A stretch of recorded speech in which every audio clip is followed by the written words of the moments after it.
بسم اللہ الرحمن الرحیم۔ سورہ بقرہ کا 30واں رکوع اور دوسرے پارے کا 14واں رکوع، اس کا ترجمہ تفسیر بیان ہو چکی ہے۔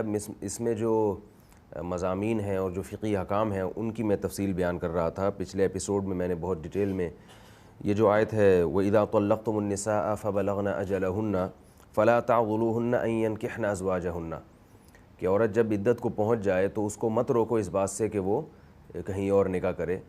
اس آیت کی تفسیر میں جو فقہاء کرام کا اختلاف ہے کہ کیا مرد کو اجازت ہے کہ عورت کو نکاح سے روک سکتا ہے، اور ولی کی اجازت کا مسئلہ میں نے تفصیل سے بیان کیا تھا۔ اب جو دوسری آیت ہے اس رکوع کی، وَالْوَالِدَاتُ يُرْضِعْنَ أَوْلَادَهُنَّ حَوْلَيْنِ كَامِلَيْنِ کہ مائیں اپنے بچوں کو 2 سال تک دودھ پلائیں۔ اس میں جو فقہی حکم ہے اس آیت کی میں کچھ اس لحاظ سے تفصیل بیان کروں گا۔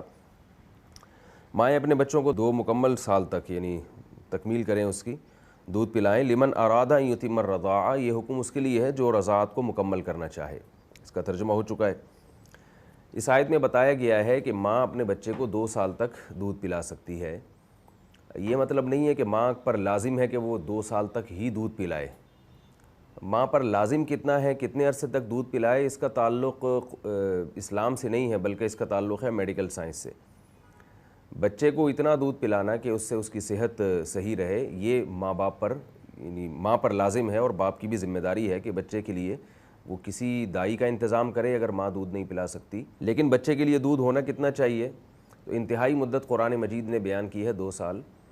اور میڈیکل سائنس کیا کہتی ہے اس کے بارے میں، جو میں نے اپنے طور پر ڈاکٹروں سے ریسرچ کی ہے، وہ یہ کہ بچے کے لیے کم از کم 6 مہینے ماں کا دودھ یہ ضروری ہے۔ 6 مہینے کے بعد ماں کے دودھ کی اتنی اہمیت نہیں ہے بلکہ ٹھوس غذاؤں کی اہمیت زیادہ ہے۔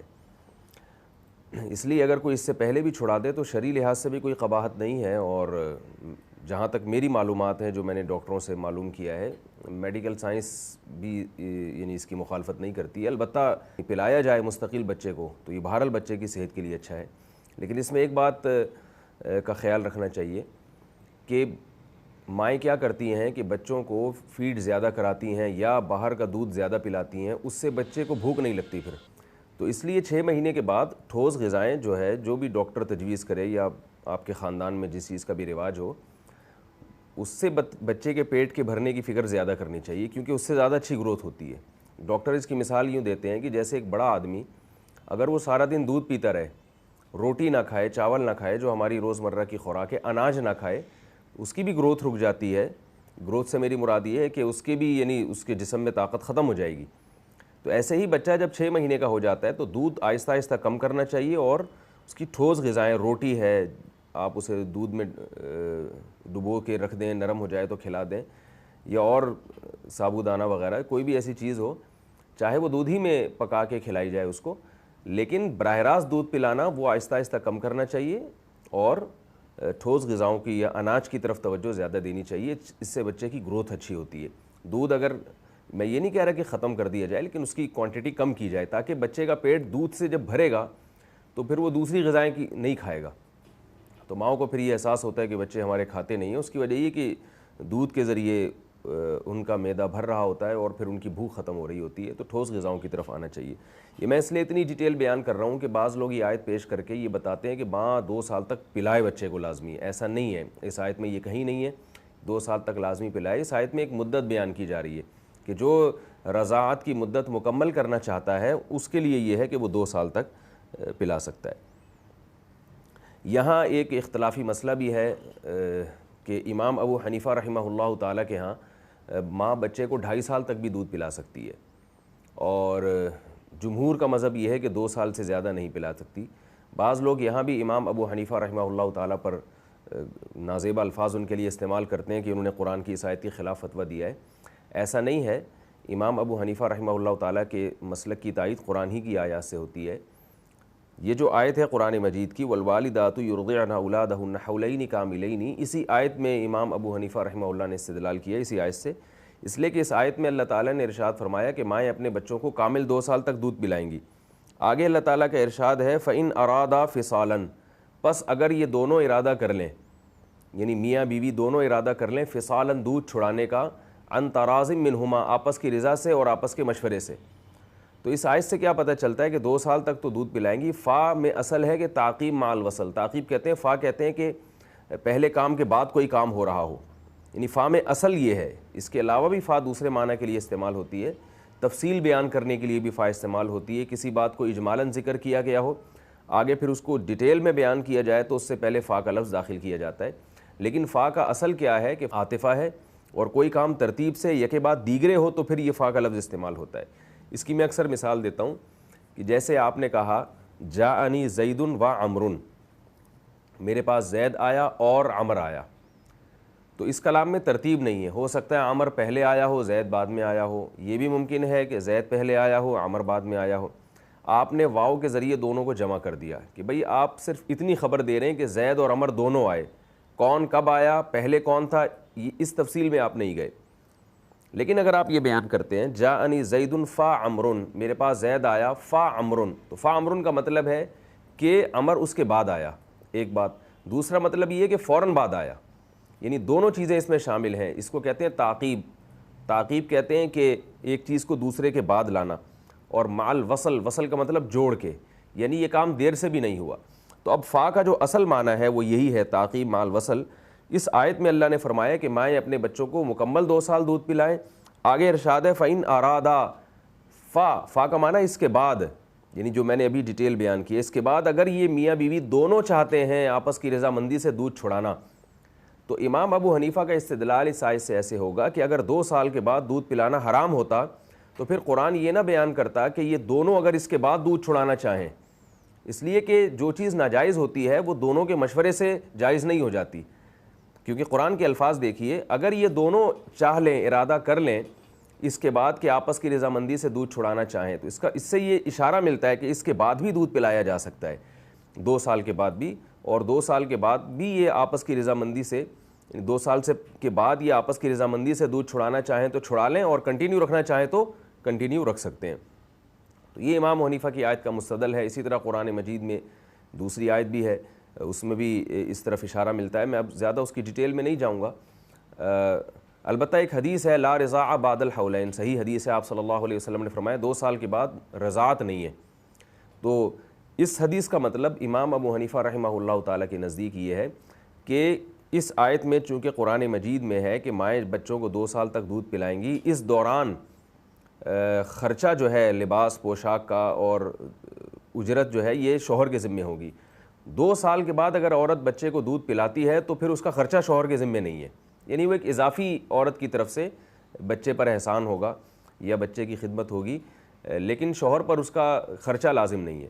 تو یہ جو حدیث ہے لا رضاع بعد الحولین، 2 سال کے بعد رضاعت نہیں ہے، اس کا مطلب وہ رضاعت جو اجرت والی رضاعت ہو، یعنی وہ رضاعت، وہ دودھ پلانا جس کی وجہ سے شوہر پر ماں کا خرچہ لازم آ رہا ہو، وہ والی اجرت نہیں ہے.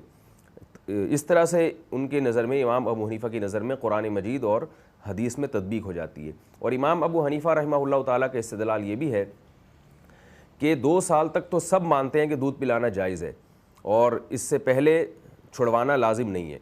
امام ابو حنیفہ رحمہ اللہ تعالیٰ فرماتے ہیں کہ اگر 2 سال کے بعد فوراً دودھ چھڑا دیا جائے تو یہ ممکن نہیں ہے.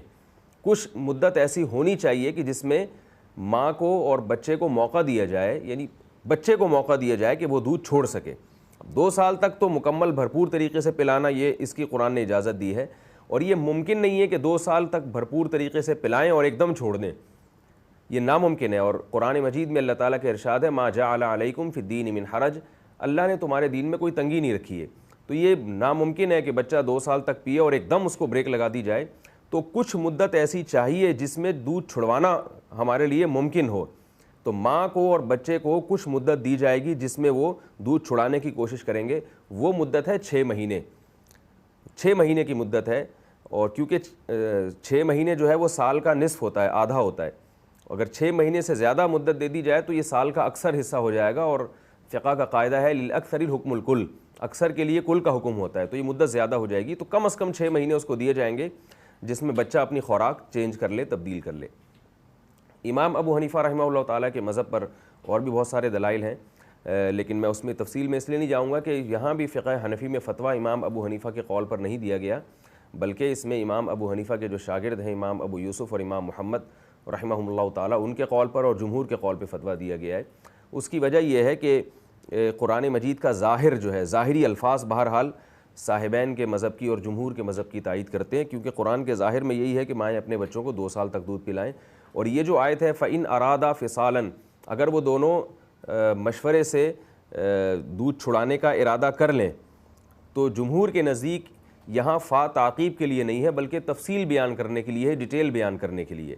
یعنی اللہ تعالیٰ گویا تفصیل بیان کر رہے ہیں کہ مائیں اپنے بچوں کو 2 سال تک دودھ پلائیں گی، لیکن اس دوران اگر وہ دونوں آپس کے مشورے سے دودھ چھڑانے کا ارادہ کر لیں فلا جناح علیہما، تو بھی کوئی گناہ نہیں ہے اس میں۔ تو دونوں طرف دلائل ہیں، فتویٰ بہرحال جمہوری کے قول پر ہے، اس لیے فتویٰ یہی دیا جاتا ہے کہ 2 سال کے بعد دودھ پلانا جائز نہیں ہے۔ ماں نے جب دودھ چھڑوانا ہے تو 1.5 سال کے بعد سے چھڑوانا شروع کر دے۔ تو میرا مقصد صرف امام ابو حنیفہ کے دلائل دینا تھے تاکہ یہ اندازہ ہو کہ امام ابو حنیفہ رحمہ اللہ تعالیٰ پر جو یہ طنز کیا جاتا ہے کہ وہ قرآن مجید کے خلاف تھے، معاذ اللہ، یہ طنز ائمہ پر بلکہ کسی بھی امام پر، کسی بھی مجتہد پر جس کی اتباع کی جاتی ہے، یہ طنز کرنا اور یہ طعنہ دینا کسی بھی ایسی شخصیت کو جائز نہیں ہے، چاہے وہ امام شافعی ہوں، چاہے وہ امام مالک ہوں، یا کوئی بھی اسلاف میں ایسے بزرگ ہوں۔ تمام حضرات کا مستدل قرآن و سنت ہی ہوتا ہے، البتہ ہر ایک کی تھنکنگ اور ہر ایک کے سوچنے کے انداز میں فرق ہوتا ہے، جس کی وجہ سے مسائل میں اختلاف پیدا ہو جاتا ہے۔ یہاں ایک اور فقہی حکم بیان کیا گیا ہے، مولود لہ رزقہن و کسوتہن بالمعروف، فرمائے جس کے لیے بچہ جنا گیا ہے اس پر لازم ہے کہ وہ ماؤں کا خرچہ اور ان کی خوراک اپنے ذمے لے۔ تو اس میں خوب سمجھ لیجئے کہ جب تک کوئی عورت کسی شوہر کے نکاح میں ہے تو اس صورت میں اس کے ہاں بچے کی ولادت ہو یا نہ ہو، بچے کو فیڈ کرا رہی ہو یا نہیں کرا رہی ہو، ہر صورت میں شوہر پر لازم ہے کہ اس کی لباس، پوشاک اور خوراک کا خیال رکھے۔ اگر ماں بچے کو دودھ پلا رہی ہے، فیڈ کرا رہی ہے، اور شوہر نے بیوی کو طلاق دے دی ہے، تو عدت کے دوران بھی شوہر پر لازم ہے کہ وہ بیوی کو رہائش بھی دے اور خوراک بھی دے اس کے، اور لباس کا انتظام بھی کرے، بلکہ یہ تو دودھ نہ بھی پلا رہی ہو تو بھی ہے، یعنی عدت کے دوران بھی سارا خرچہ شوہر کے ذمہ ہے۔ لیکن اگر بچے کو وہ دودھ پلا رہی ہے اور عدت ختم ہو جاتی ہے، تو عدت ختم ہونے کے بعد بھی جو عورت اپنے بچے کو فیڈ کرا رہی ہے تو اس عورت کے شوہر پر لازم ہے کہ وہ اپنی بیوی کو طلاق کے بعد اور عدت ختم ہونے کے بعد بھی اس کا خرچہ اٹھائے، اور یہ خرچہ حقیقت میں اجرت ہوگا بچے کے دودھ پلانے کی، کیونکہ وہ عورت کو اس کے لیے باؤنڈ ہونا پڑتا ہے، اپنے ٹائم کو خرچ کرنا پڑتا ہے، پھر ظاہر ہے اس کے لیے خود اس خاتون کو خوراک کی بہت سخت ضرورت ہوتی ہے، تو یہ خرچہ بھی اللہ تعالیٰ نے شوہر کے کندھوں پہ ڈالا ہے۔ البتہ رہائش مہیا کرنا ایسی صورت میں شوہر کے ذمہ نہیں ہے، کیونکہ طلاق ہو چکی ہے، نکاح ختم ہو چکا ہے۔ لیکن دودھ پلانے کی اجرت، وہ اصل میں دودھ پلانے کی اجرت نہیں ہوتی بلکہ بچے کو پالنے کی اجرت ہوتی ہے، کہ ایک عورت اپنے شوہر کے بچے کو پال رہی ہے، اس کے لیے اپنے ٹائم کو اس نے باؤنڈ کیا ہوا ہے، تو اس دوران جو خرچہ ہے اس کا، جو بنیادی ضرورتیں ہیں وہ پوری کرنا شوہر کے ذمہ ہے۔ یہ آپس کی رضامندی سے ایک اماؤنٹ بھی طے کیا جا سکتا ہے۔ تو یہ دیکھیں کہ آپ ہمارے معاشرے میں ان تب چیزوں پر عمل نہیں ہوتا۔ ہمارے معاشرے میں کیا خرابیاں ہیں؟ نمبر 1، طلاق کے بعد سارا جہیز ہی قبضے میں لے لیتے ہیں اپنے، اس کا خرچہ اٹھانا تو دور کی بات۔ عدت کے دوران حکم ہے کہ عورت شوہر کے گھر رہے گی اور سارا خرچہ شوہر اٹھائے گا، اور کسی مجبوری سے عورت اگر اپنے والدین کے گھر عدت گزارتی ہے تو بھی خرچہ شوہر کے ذمہ ہے۔ اس حکم پر ہمارے معاشرے میں عمل نہیں ہوتا، کوئی بھی خرچہ نہیں دیتا، جہاں تک میں اپنی آنکھوں سے جو مشاہدہ کر رہا ہوں۔ تیسری بات یہ ہے کہ عورت اپنے بچے کو جب تک دودھ پلاتی رہے گی، بچہ چھوٹا ہے، تو اس دوران بھی جو حضانت کا خرچہ ہے وہ بھی شوہر کے ذمہ ہے، لیکن ہم یہ دیکھتے ہیں کہ وہ بھی نہیں دیا جاتا۔ ایک دوسرے کو عدالتوں میں گھسیٹ رہے ہوتے ہیں، وہ اس سے جتنا نکلوا سکتا ہے نکلوا لیتا ہے، وہ عورت جتنا اپنے شوہر سے کو نچوڑ سکتی ہے نچوڑ لیتی ہے۔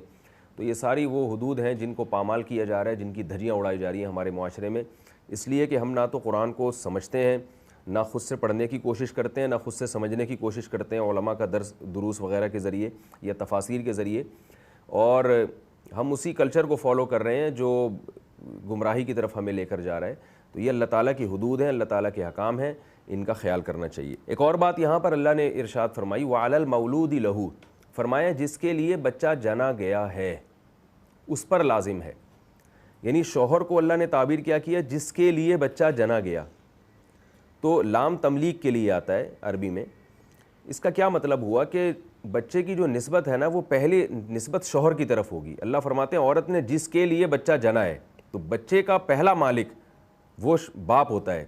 ماں دوسرے درجے میں، اس کی ماں کی جو ملکیت ہے وہ دوسرے درجے میں ہوتی ہے.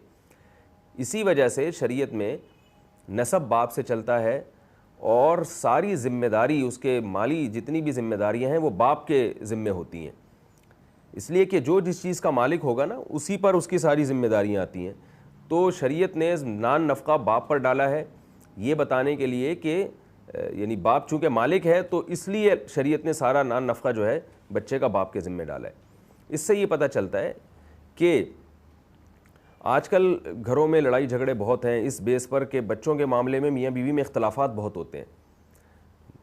باپ کی چاہت یہ ہوتی ہے کہ بچہ فلاں جگہ پڑھے گا، ماں کی چاہت یہ ہوتی ہے فلاں جگہ پڑھے گا. باپ کی خواہش یہ ہوتی ہے کہ فلاں جگہ جو ہے یہ فلاں استاد سے پڑھے گا، فلاں ٹیچر سے پڑھے گا. ماں کی خواہش ہے نہیں فلاں سے پڑھے گا. تو بچے کے معاملے میں بھی میاں بیوی بہت لڑ رہے ہوتے ہیں. تو یہاں خوب یہ بات یاد رکھنی چاہیے کہ عورت پر لازم ہے کہ وہ اپنی اولاد کے معاملے میں اپنے شوہر کے حکم کو فالو کرے، اور جہاں شوہر کہہ رہا ہے بیوی پر لازم ہے کہ وہ بچے کی اسی حساب سے تربیت کرے گی جہاں جس حساب سے شوہر چاہ رہا ہے. البتہ شوہر اگر بے دینی کی طرف اپنی اولاد کو لے کر جا رہا ہے تو پھر عورت کے لیے اس معاملے میں اطاعت جائز نہیں ہے.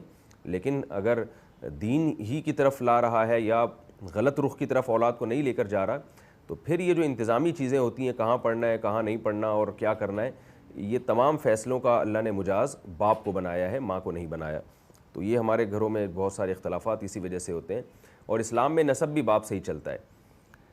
اگر ایک شخص کسی قوم کا ہے اور اس کی بیوی دوسری قوم کی ہے تو جو اولاد ہے وہ باپ کی طرف منسوب ہوگی. اسی وجہ سے فقہا بیان کرتے ہیں کہ ایک شخص سید نہیں ہے، اس نے سید عورت سے شادی کی تو بچے اس کے سید نہیں کہلائیں گے اور بچوں کے لیے زکوٰۃ لینا جائز ہوگا. لیکن اگر شوہر سید ہے اور بیوی سید نہیں ہے تو جو اولاد پیدا ہوگی وہ سید کہلائے گی اور ان کے لیے پھر زکوٰۃ لینا جائز نہیں ہوگا. تو باپ سے یہ سارے احکام ٹرانسفر ہوتے ہیں.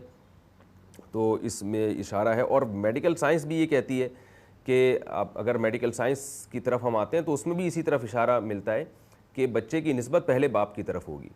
اس لیے کہ قرآن مجید میں اللہ تعالیٰ نے عورت کو کھیت سے تعبیر کیا ہے جو پیداوار میں اضافے کا ذریعہ بنتی ہے.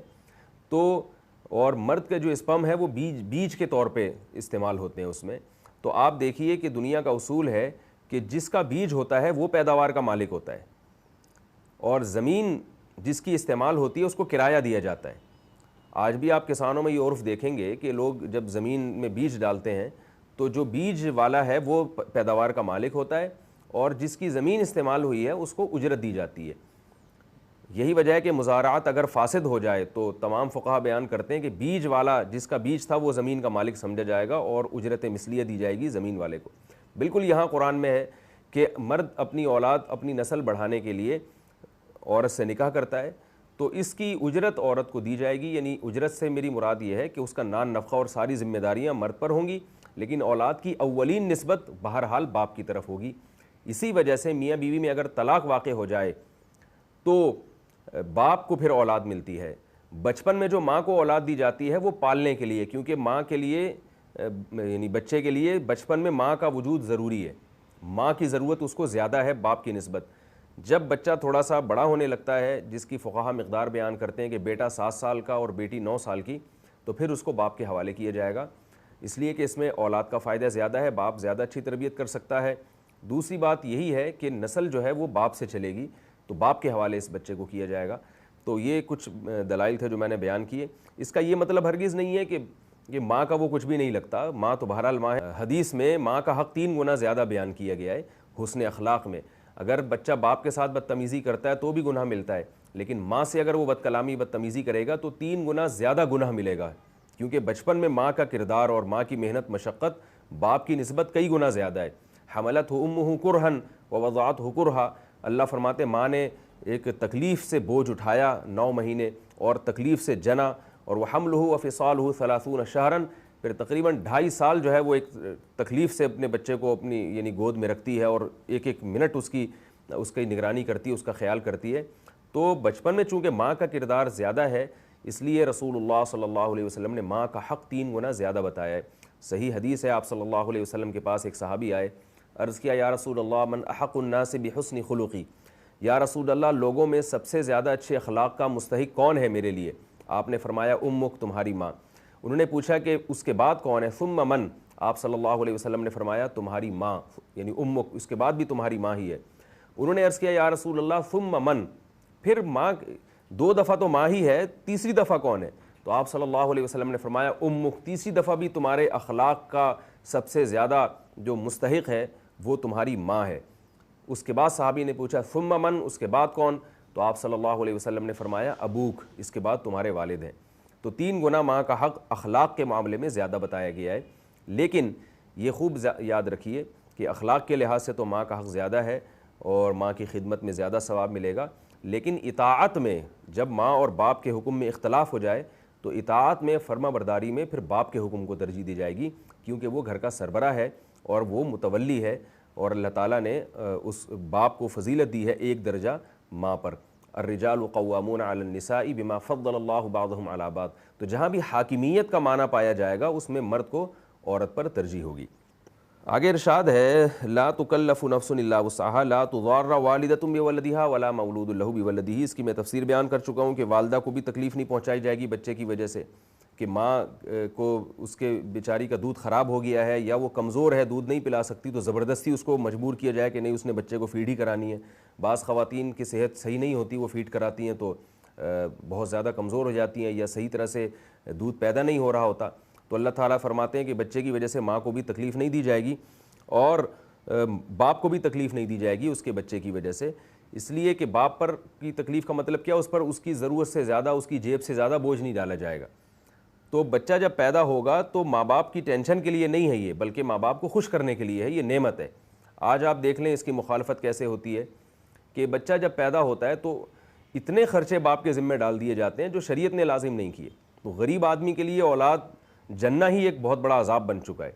تو اس لیے اللہ تعالیٰ فرماتے ہیں کہ معاشرے کو بھی اس میں اللہ خطاب کر رہے ہیں، اہل خاندان کو بھی اللہ خطاب کر رہے ہیں کہ جب بھی کسی کے ہاں بچے کی ولادت ہو تو نہ ماں پر زیادہ بوجھ ڈالو اور نہ باپ پر اس کی وسعت سے زیادہ بوجھ ڈالو، اس معاملے میں اللہ تعالیٰ پر توکل کرنا چاہیے۔ وعلی الوارث مثل ذلک، فرمایا وارث پر بھی یہی خرچہ ہے۔ وارث کا مطلب یہ ہے کہ اگر باپ مر جائے جس کے ذمے اولاد کا خرچہ تھا، بچہ یتیم ہو جائے، تو پھر بچے کے وارث پر یہ نان نفقہ آ جائے گا، یعنی بچے کا جو وارث ہے اس کے ذمے ہو جائے گا۔ یہاں وارث سے مراد ہے محرم وارثین، بچے کے وہ وارث جو بچے کے محرم بھی ہوں۔ محرم کا مطلب بچہ اگر لڑکا ہو تو بالغ ہونے کے بعد اس کے لیے اس رشتہ دار سے شادی جائز نہ ہو، اور اگر لڑکی ہو تو بھی اس سے شادی جائز نہ ہو۔ تو محرم رشتہ دار جو وارث بھی بنتے ہوں ان پر بچے کا نان نفقہ ہے۔ تو یہ فقہی مسئلہ خوب سمجھ لیں کہ باپ کے مرنے کے بعد بچے کی جو نگہداشت ہے، اگر باپ کی وراثت ہے تو پھر تو بچے کو اسی کی وراثت میں سے اس پہ خرچ کیا جائے گا، لیکن باپ اگر غریب تھا، وراثت نہیں چھوڑ کر گیا اور بچے کے پاس کچھ بھی نہیں ہے، تو پھر ایسی صورت میں یہ دیکھا جائے گا کہ اس بچے کے پاس اگر وراثت ہوتی اور اس بچے کی موت واقع ہو جاتی تو اس وراثت میں سے اس کے محرم رشتہ داروں کو کتنا کتنا حصہ ملتا۔ تو جتنا جتنا حصہ ملتا، جتنا تناسب آ رہا ہے اس میں جو ریشو نکل رہا ہے، اسی ریشو کے بقدر ان پر بچے کا نان نفقہ لازم ہو جائے گا۔ یعنی ایک اندازہ لگایا جائے گا کہ اس بچے کو ماہانہ کتنے خرچے کی ضرورت ہے جس سے اس کی بنیادی ضرورتیں پوری ہو جائیں۔ تو اس مثال کے طور پر کسی بچے کو فار ایگزامپل 20,000 روپے کی ضرورت ہے ماہانہ، ایک مثال دے رہا ہوں میں، تو اس 20,000 میں دیکھا جائے گا کہ اگر ملکیت میں 20,000 ہوتے اور بچے کی ڈیتھ ہو جاتی تو اس 20,000 میں سے اس کے محرم وارثوں کو کتنا ملتا، تو جتنا جتنا ملتا اتنا اتنا خرچہ ان وارثوں پر اس بچے کا ہے اس 20,000 میں سے، یعنی اس طرح سے ریشو نکالا جائے گا اور اس طرح سے تناسب سے بچے کا نان نفقہ ان رشتہ داروں پر تقسیم کیا جائے گا۔ یہ قرآن مجید کا حکم ہے۔ فرمایا وَإِنْ أَرَدْتُمْ أَن تَسْتَرْضِعُوا أَوْلَادَكُمْ فَلَا جُنَاحَ عَلَيْكُمْ فَإِنْ أَرَادَا فِصَالًا عَن تَرَاضٍ مِّنْهُمَا، اگر فرمایا اگر میاں بیوی آپس کی رضامندی سے دودھ چھڑانا بھی چاہیں تو بھی اس میں کوئی حرج نہیں ہے۔ اور اگر تم یہ چاہتے ہو کہ تم اپنی اولاد کو دودھ پلواؤ تسترضعوا کسی اور عورت سے، تو اس میں بھی کوئی حرج نہیں ہے، بشرطے کہ تم اس دائی کو مکمل اجرت دے دو، اس کی جتنی اجرت اس کی بنتی ہے، یعنی اس میں ڈنڈی نہ مارو، کسی کا حق نہ مارو۔ تو یہ بھی جائز ہے کہ اگر میاں بیوی یعنی عورت اپنے کے لیے اپنے بچے کو پالنا مشکل ہے تو وہ عورت کسی دائی کے حوالے کر سکتی ہے اپنے شوہر کی اجازت سے، جیسے کہ آپ صلی اللہ علیہ وسلم کو حضرت مائی حلیمہ کے حوالے کیا گیا اور اس میں بڑی حکمتیں تھیں، اور مائی حلیمہ نے آپ صلی اللہ علیہ وسلم کو پالا اور آپ کو دودھ بھی پلایا، اسی وجہ سے مائی حلیمہ کا آپ صلی اللہ علیہ وسلم بہت احترام کیا کرتے تھے۔ تو اللہ تعالیٰ فرماتے ہیں یہ بھی جائز ہے کہ تم کسی تیسری خاتون سے اپنے بچے کو دودھ پلواؤ اور پھر اس کو اس کی اجرت بھی ادا کرو، اور اللہ سے ڈرو اور جان لو کہ اللہ تمہارے عمل سے باخبر ہے۔ یہاں ایک بات خوب ذہن میں رکھیے، آج کل ایسے ادارے بنے ہوئے ہیں بیبی کیئر کے نام سے اور اس سے ملتے جلتے ناموں سے، جس میں مائیں اپنے بچوں کو صبح دے کے آ جاتی ہیں اور شام کو واپس وصول کر لیتی ہیں۔ تو علماء اس کے بہت خلاف ہیں، میرا بھی اس کے خلاف ایک کلپ ہے جو بہت یوٹیوب پہ چلا ہے کہ یہ طریقہ ہمارے معاشرے میں ہمارے فیملی سسٹم کو خراب کر رہا ہے۔ تو اور اس میں نے بات بتائی ہے کہ یہ یورپ سے ایڈاپٹ کیا ہے ہم نے یہ سارا کلچر، کہ ماں خود نہیں پال رہی اپنے بچوں کو بلکہ انسٹیٹیوٹ اور ادارے میں پلوا رہی ہے۔ اس پہ بعض لوگوں نے اشکال کیا ہے کہ بھئی جب رسول اللہ صلی اللہ علیہ وسلم کو بھی تو آپ کی والدہ ماجدہ نے مائی حلیمہ کے حوالے کیا تھا، تو اگر ہم کسی اور خاتون کے حوالے کر دیں، ادارے کے حوالے کر دیں مائیں اپنے بچوں کو، وہ دن بھر اس کو رکھیں، تو اس میں کیا حرج ہے؟ تو یہ بات خوب یاد رکھیے کہ والدین جب اپنے بچے کو کسی دوسری خاتون کے حوالے کریں گے تو اس میں بچے کی مصلحت پیش نظر ہونی چاہیے۔ آپ صلی اللہ علیہ وسلم کو جو مائی حلیمہ کے حوالے کیا گیا اس میں بہت ساری حکمتیں تھیں، اس میں یہ کہ آپ صلی اللہ علیہ وسلم گاؤں اور دیہات کے ماحول میں پلیں۔ عرب کی عادت تھی کہ بچوں کو شہر میں نہیں پالتے تھے، دیہاتوں میں پالتے تھے۔ اس میں یہ ہوتا تھا کہ ایک تو دیہات کی اور گاؤں کی ہوا صاف ہوتی ہے، بچے کی صحت اچھی ہوتی ہے، وہاں وہ قدرتی غذائیں کھائے گا اور وہاں اس میں بہادری اور شجاعت پیدا ہوگی۔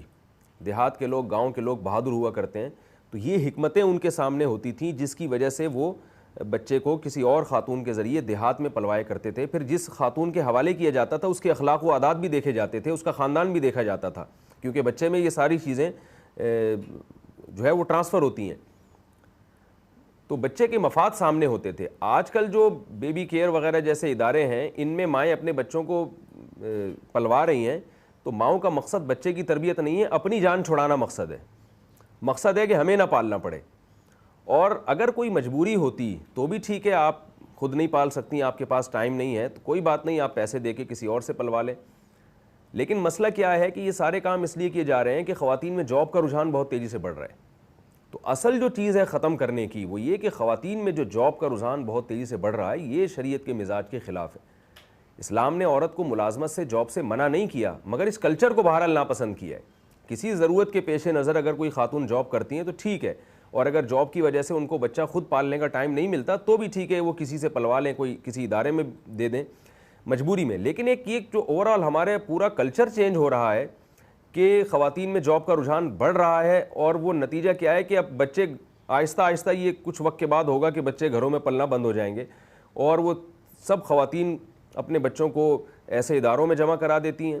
اور حیرت کی بات ہے وہاں جو خواتین ان خواتین کے بچوں کو پال رہی ہیں وہ اپنے بچوں کو بھی پال رہی ہیں اور ان کے بچوں کو بھی پال رہی ہیں، بلکہ بعض تو ایسا کرتی ہیں کہ وہ یہاں جاب کی وجہ سے ان کے بچوں کو پال رہی ہیں اور اپنے بچوں کو کسی اور کے حوالے کر کے آ رہی ہوتی ہیں۔ تو یہ عجیب بات ہے کہ ماں اپنے بچوں کو نہیں پال رہی، وہ دوسروں سے پلوا رہی ہے، اور دوسری اس کے بچوں کو پال رہی ہے۔ تو یہ فطرت کے خلاف ایک نظام ہے جس کو شریعت کبھی بھی پسند نہیں کرتی۔ اصل بہرحال یہی ہے کہ ماں ہی اپنے بچے کو فیڈ کرائے گی، اور ماں کے دودھ میں جو اللہ نے بچے کے لیے طاقت رکھی ہے وہ کسی اور عورت کے دودھ میں وہ بات بہرحال نہیں ہے۔ یہ تو میڈیکل سائنس سے یہ بات ثابت ہے۔ اس لیے کوئی ضرورت ہو، بچے کا بہت مفاد آپ کے سامنے ہو، پھر تو اس طرف آنا چاہیے، یا مجبوری ہو۔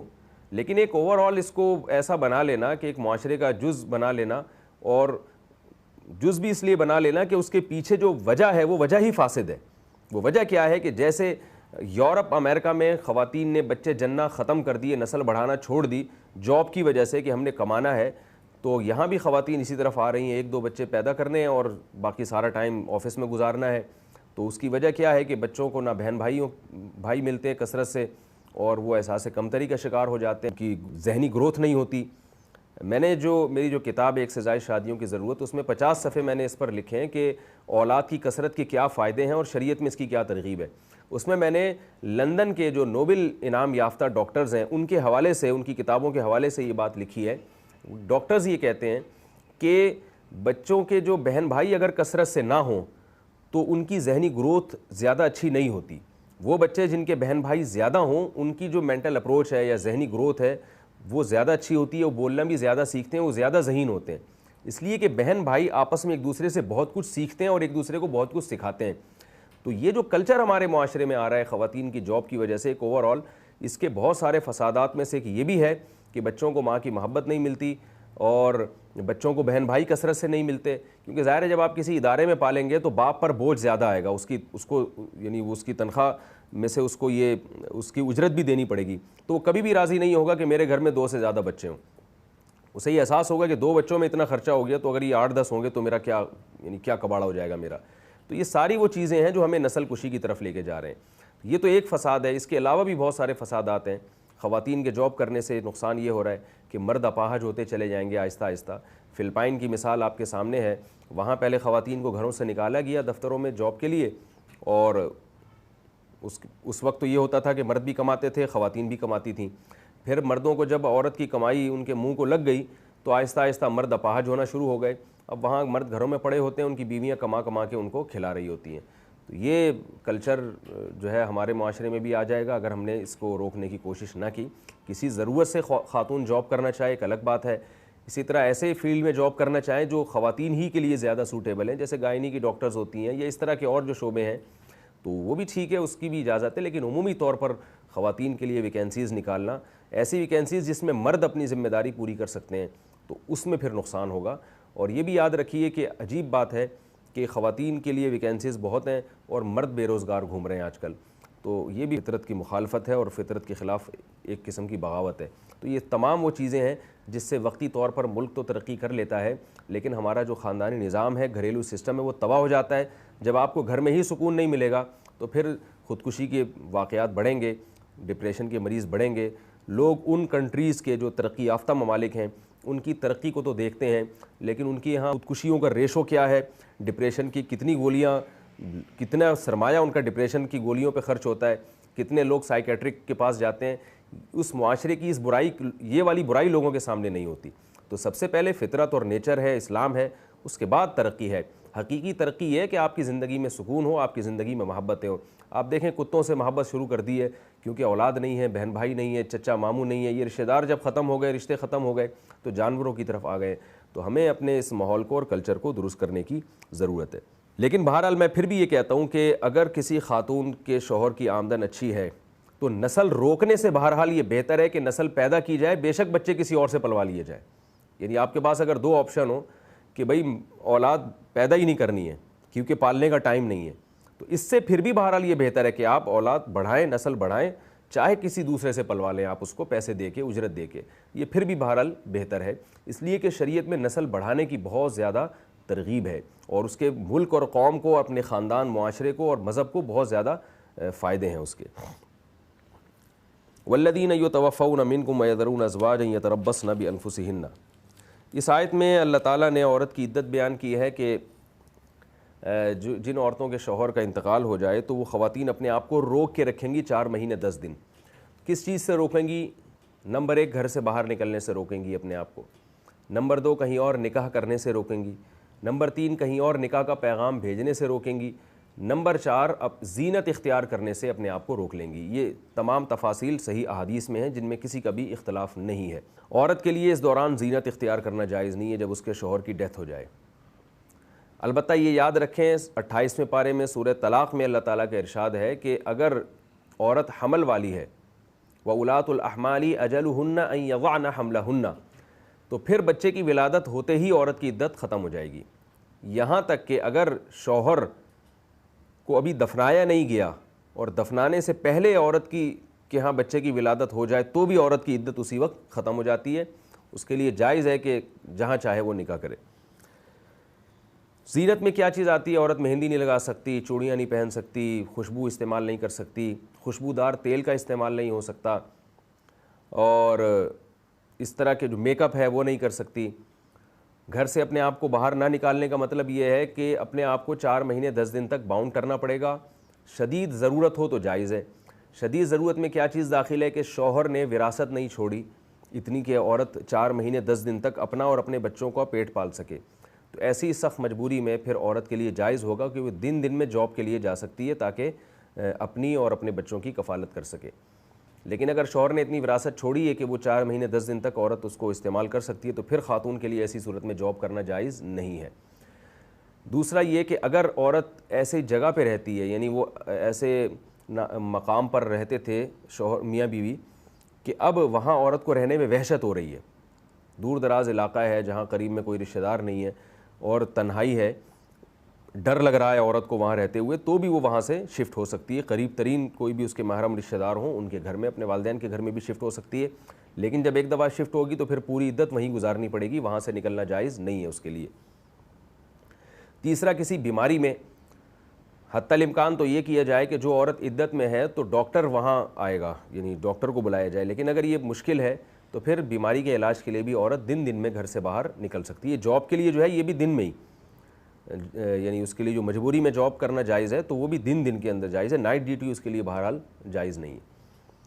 تو یہ وہ بنیادی ضرورتیں، بنیادی عدت کے احکام تھے۔ تفصیلات، جب مزید کسی کو تفصیلات درکار ہوں تو ضرورت پڑنے پر مفتیان کرام سے رابطہ کیا جا سکتا ہے۔ یہ جو آیت ہے، اگلی آیت، اس میں اللہ تعالیٰ نے حکم دیا کہ عدت کے دوران عورت کو نکاح کا پیغام نہیں بھیج سکتے،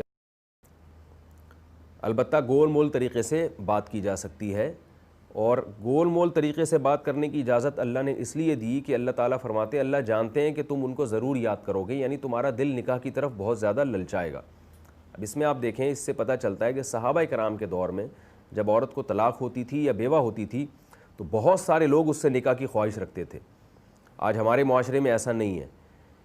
تو کیا فرق ہے اس معاشرے میں اور ہمارے معاشرے میں؟ ہمارے ہاں تو اخباروں میں اعلانات کیے جاتے ہیں، اشتہارات دیے جاتے ہیں، اور معلوم نہیں کیا کچھ کتنے پاپڑ بیلے جاتے ہیں، تو طلاق یافتہ اور بیوہ عورت کی پھر کہیں جا کے شادی ہوتی ہے، اور بہت سو کی تو پھر بھی نہیں ہوتی۔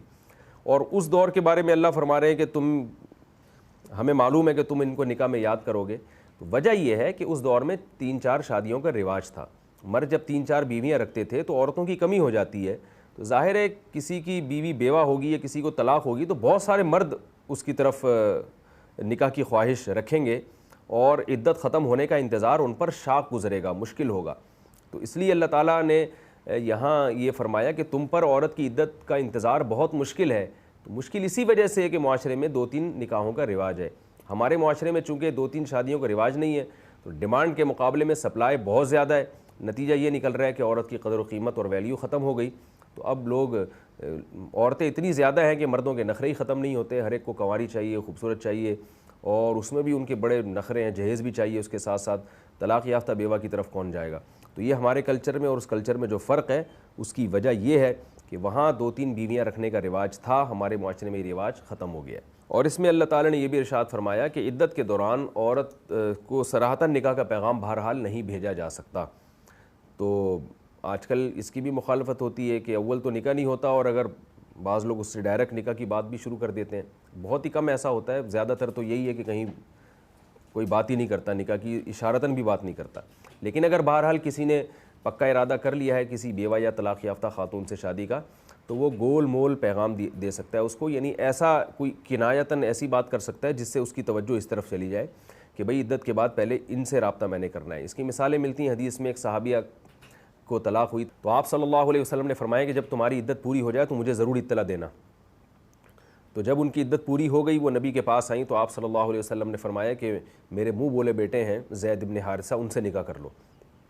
تو یہ حدیث میں ہمیں بات ملتی ہے اشارتاً پیغام کی کہ آپ صلی اللہ علیہ وسلم اپنے منہ بولے بیٹے زید بن حارثہ کا نکاح ان سے کرنا چاہتے تھے، لیکن آپ نے عدت کے دوران یہ نہیں کہا کہ میں تمہارا نکاح اپنے منہ بولے بیٹے سے کرنا چاہتا ہوں، بلکہ یوں فرمایا کہ جب تمہاری عدت پوری ہو جائے تو مجھے بتانا۔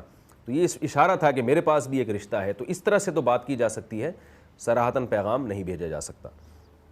یہ اس رکوع میں کچھ تفصیلی احکامات تھے فقہ سے متعلق اور فقہی مسائل سے متعلق، اور ان میں کچھ بعض مسائل ایسے تھے جن میں فقہا کا اختلاف بھی تھا، تو میں نے جتنا مجھ سے ہو سکا قرآن و سنت کی روشنی میں دونوں طرف کے دلائل بیان کیے۔